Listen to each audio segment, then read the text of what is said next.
Start. The Industrial Finance Corporation Act was passed in the year 1948 to set up an institution for providing medium and long term credit to industrial concerns in India. The idea is that in due course, the Industrial Finance Corporation would give loans to medium and large sized industrial concerns. Subsequently, the State Financial Corporation Act was passed in 1951 primarily for the help of smaller industrial units. The Industrial Finance Corporation Act was amended in 1989 and 1997.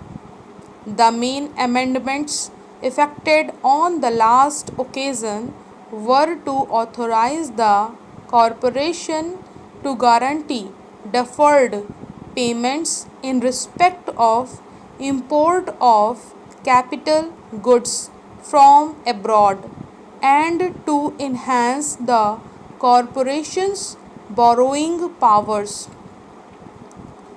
The House would have already noticed the significant improvement during the last year in the overall business of the corporation as revealed in its annual report for the year ended 30th June 2006, which was laid on the table of the House a few weeks ago.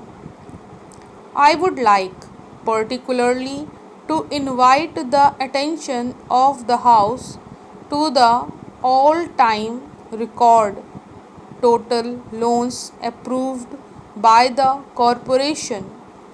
Another good feature is that out of fresh loans approved this time, the share of industries situated in relatively less industrially developed states like Andhra Pradesh, Assam, Delhi, and Rajasthan is quite sizable. The profits of the corporation during the last year have also recorded a substantial increase over that of the previous year. The corporation has been able to augment its reserves appreciably during the last 3 years. The corporation has paid back to the central government over rupees 25 lakhs on account of the subvention received by it in earlier years for the discharge of its liability to pay a guaranteed dividend. The House may also be aware that for the first time since its inception, the corporation has secured a foreign exchange credit of $100 million from the Development Loan Fund of the US government for sublending to industrial concerns in India. This will further increase the usefulness of the corporation. The progress already achieved by the corporation is substantial, and the role it is expected to play in the coming 11th plan period would be a significant one. It is therefore desirable to equip the organization at this stage adequately to serve the interest of industry in a wider field. This bill is largely intended to achieve this object. I now turn to explain briefly some of the amendments before the House. It is proposed to amend Section 23 of the Act to widen the scope of the business which the corporation may transact. The corporation is at present authorized to guarantee loans floated by industrial concerns in the public market, but not loans raised by such concerns from banks.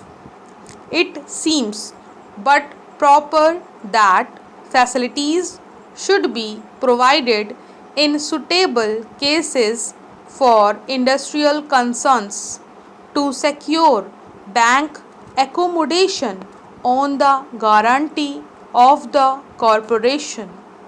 Again, the corporation now can guarantee deferred payments for import of capital goods from outside India, but it cannot guarantee deferred payments in respect of capital goods manufactured inside the country. It seems desirable to extend the scope of guarantee of deferred payments to the purchase of indigenous capital goods also. There has been a demand from business circles that the corporation should have powers to guarantee credit arrangements made by Indian industrial concerns with foreign institutions like the Export Import Bank of the USA. It is proposed to meet this demand by authorizing the corporation to guarantee loans in foreign currency subject to the prior approval of the central government. Under the existing charter, the corporation is empowered to underwrite the issue of stocks and shares, etc., by individual concerns, but is precluded from subscribing directly to such issues. In the context of rapid industrial development of the country, industrial concerns in the private sector have to raise large amount of capital. It is felt that with the association of an institution like the Industrial Finance Corporation, industrial concerns will be in a position to raise more capital with relative ease, reducing thereby their dependence on the corporation for direct loan assistance. It is therefore proposed to amend the Act to permit the corporation to enter this new field of direct subscription to capital issues. The grant of long-term loans to industrial concerns still continues to be the most important business of the corporation.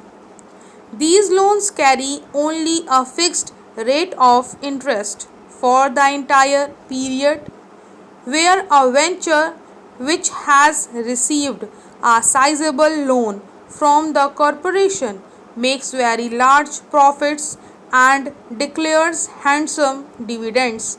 It seems quite reasonable that the corporation can share in the prosperity of the concern. Stop.